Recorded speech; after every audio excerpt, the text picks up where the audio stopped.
Hello বন্ধুরা, আসসালামু আলাইকুম। Welcome back to my channel. আজকে আমি আপনাদের মাঝে মজাদার একটা টমেটো ভর্তা রেসিপি নিয়ে হাজির হয়ে গেলাম। যে যেখান থেকে আমার রেসিপিটা দেখছেন, রেসিপিটা দেখার আমন্ত্রণ জানাচ্ছেন।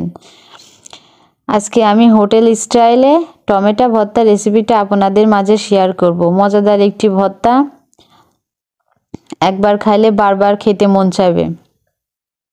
তো টমেটো ভর্তা রেসিপিটা আপনাদের মাঝে আমি শেয়ার করব। তো কথা না বাড়িয়ে মূল রেসিপিতে চলে যাই। আমি 3টা টমেটো নিব। 3টা টমেটো নিয়েছি, বড় সাইজের 3টা টমেটো আমি মধ্যে থেকে ফেলে নিব। এমন আস্ত দেওয়া যাবে না, আস্ত দিলে পারে ভালো করে মানে ভাজা সিদ্ধ হবে না, সেজন্য আমি মধ্যে থেকে ফেলে নিব। মধ্যে থেকে আমি ফেলে নিয়ে ভেজে নিব। ভেজে মানে সিদ্ধ করে নেব তেলের উপর দিয়ে। কারণ আমি পরিমাণ মতো রান্নার রেগুলার তেল দিয়ে দিয়েছি। দিয়ে তেলটা গরম হয়ে গেলে আমি ওইদিকে টমেটো 3টে আমি মধ্যে থেকে ফেলে নিয়েছি। এখন আমি তেলের উপর ছেড়ে দেব। আর চুলার আঁচ এখন লো হিটে রাখতে হবে।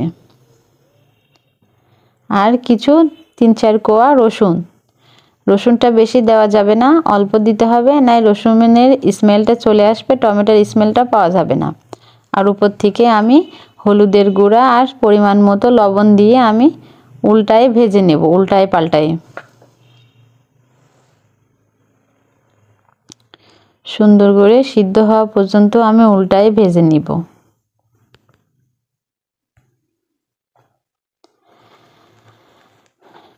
এইরকম পোড়া পোড়া করে ভাজলে টমেটো দিয়ে সুন্দর একটা স্মেল আসে, খেতে আরও মজা লাগে।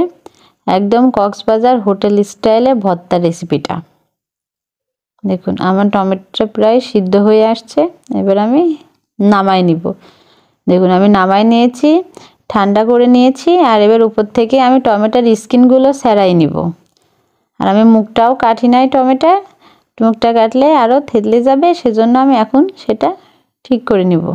আর উপরের স্কিনগুলো পরিষ্কার করে নেব সবগুলার। এবং স্কিনগুলো পরিষ্কার করে নিয়েছি। এবার আমি হাতের সাহায্যে সবগুলো টমেটো ম্যাশ করে নিব।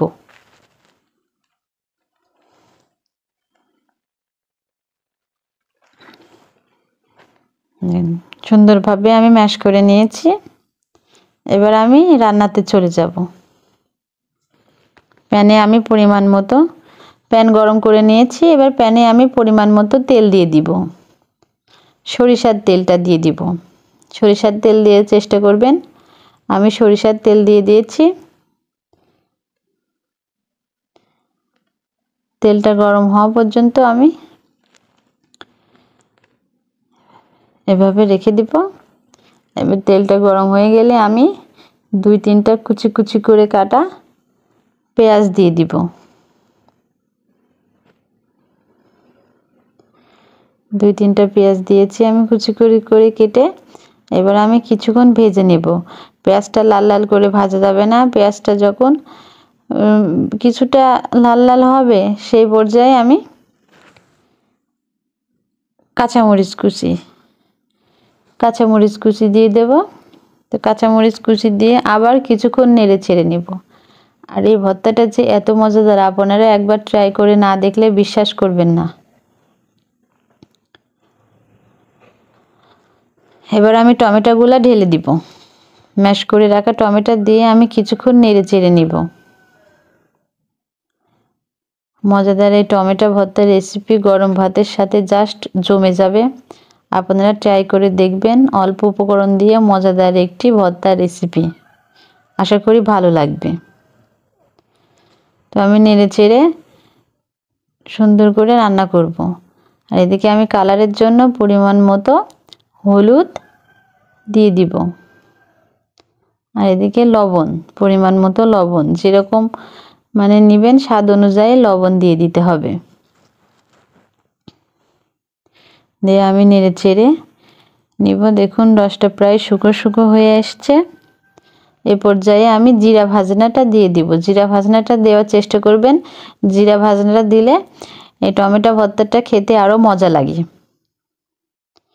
আমি ভাজনাটা দিয়ে কিছুক্ষণ নেড়ে চেড়ে এই পর্যায়ে আমি ধনেপাতা কুচি দিয়ে দিব। আমি কুচি কুচি করে ধনেপাতা কুচিটা দিয়ে দেব, দিয়ে আবার নেড়ে চেড়ে নিব। ধনেপাতাটা দিলেও অনেক স্মেল আসে আর অনেক খেতেও অনেক মজা লাগে, ধনেপাতার বাসনাটা আসে, ভালো লাগে। দেখুন আমার ভর্তাটা প্রায় রান্না হয়ে আসছে। এই পর্যায়ে আমি নামিয়ে নিব, পাত্রতে বেড়ে নিব। বেড়ে নিয়েছি আর কালারটা দেখুন মাশাআল্লাহ কত সুন্দর। আর এই ভর্তাটা যে এত মজাদার খেতে, আপনারা না ট্রাই করে দেখলে বুঝতেই পারবেন না। তো আশা করি আমার রেসিপিটা আপনাদের ভালো লাগবে।